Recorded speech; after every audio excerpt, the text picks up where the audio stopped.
Hello friends, आज हम बीकानेर के इतिहास में मित्रों राव बीका के बारे में पूरी तरह से व्याख्या मैं कर चुकी थी। राव बीका के बारे में हम पूरी विस्तार से जान चुके थे। आज हम जानेंगे राव नरा के बारे में और उसके बाद जो शासक बनते हैं और इतिहास में प्रसिद्ध राव लूणकरण के बारे में। मित्रों, राव बीका की मृत्यु के बारे में हमने जान लिया कि 1504 ईस्वी में इनकी आकस्मिक ही मृत्यु हो जाती है। 1504 ईस्वी में मित्रों राव बीका की मृत्यु के बाद इनका जो पुत्र होता है राव नरा, वो शासक बनता है। मित्रों, राव नरा के बारे में आपको विस्तार से बताने से पहले मेरी आपसे रिक्वेस्ट रहेगी कि मेरे चैनल को लाइक, सब्सक्राइब और शेयर जरूर करें। मित्रों, बीका का पुत्र राव नरा जब बीकानेर का शासक बनता है तो मित्रों 4 महीने बाद भी राव नरा की भी मृत्यु हो जाती है। 13 जनवरी 1505 को राव नरा की मृत्यु हो जाती है और उसके बाद मित्रों राव नरा की मृत्यु के बाद राव लूणकरण, जो राव नरा का छोटा भाई होता है और राव बीका का छोटा पुत्र होता है, बीकानेर का शासक बनता है। क्योंकि राव नरा जो होता है मित्रों वो निसंतान होता है, इसके कोई पुत्र नहीं होता। तो राव लूणकरण का जो शासन है मित्रों वो 1505 से लेकर 1526 तक रहता है। तो मित्रों जानते हैं राव लूणकरण के शासन के बारे में। मित्रों, राव लूणकरण को जो बीकानेर का शासन मिला तो उसका उन्होंने विस्तार करने के लिए भरपूर प्रयास किया और अपने शासन का विस्तार करने के लिए इन्होंने सर्वप्रथम 1509 ईस्वी में मित्रों सर्वप्रथम 1509 ईस्वी में इन्होंने लोदरवा यानी कि जैसलमेर जिले में एक लोदरवा नामक स्थान है, वहाँ पर इन्होंने आक्रमण किया और वहाँ पर अधिकार कर लिया। और वहाँ का जो शासक था मित्रों मान सिंह, उसको परास्त कर लूणकरण ने 1512 ईस्वी में मित्रों फतेहपुर के जो कामखियानियों पर इन्होंने आक्रमण किया और 1512 में फतेहपुर पर भी अधिकार कर लिया। अगर बात करें मित्रों नागौर की तो 1515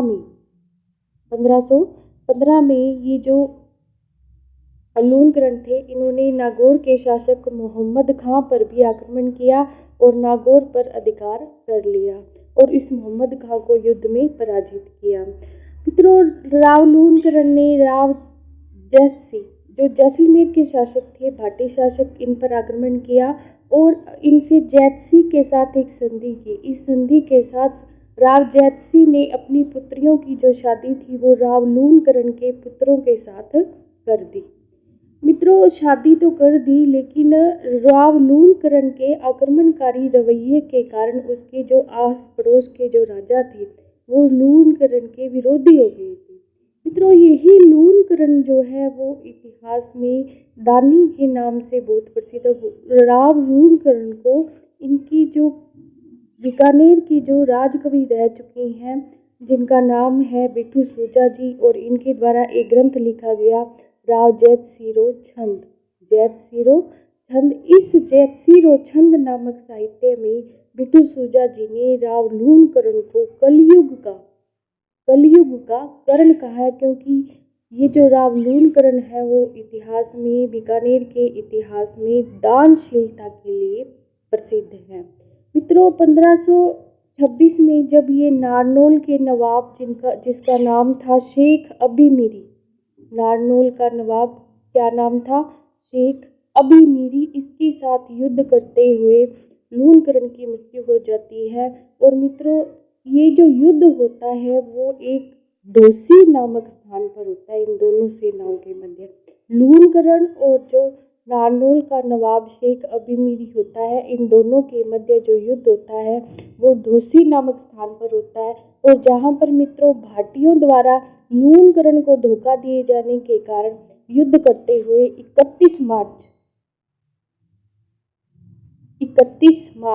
1526 को लूणकरण की मृत्यु हो जाती है। मित्रों, लूणकरण का जो शासनकाल है वो उनका साम्राज्य विस्तार में ही बीत जाता है। लूणकरण की जो शादी है मित्रों ये होती है आमेर के शासक जिनका नाम था पृथ्वीराज कछवाहा।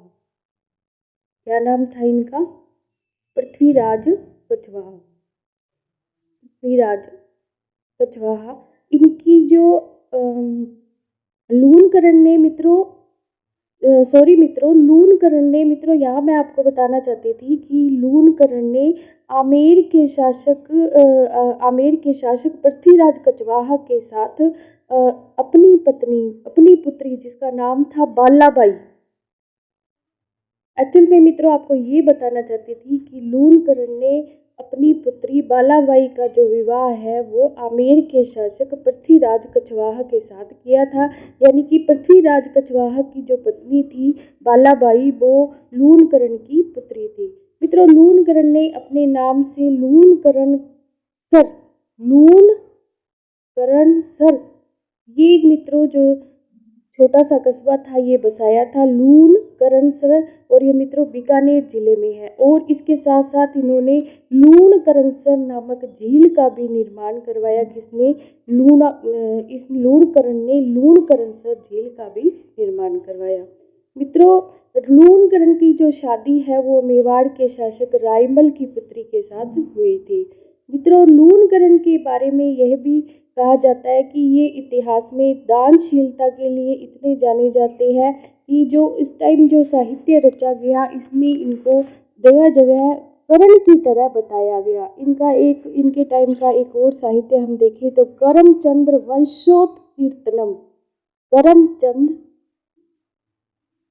वंशोत्कीर्तनम नामक एक काव्य है जिसमें लूणकरण की जो तुलना है वो दानवीर कर्ण से की गई है। धन्यवाद मित्रों। लूणकरण के बारे में इतना ही। Please like, subscribe and share this.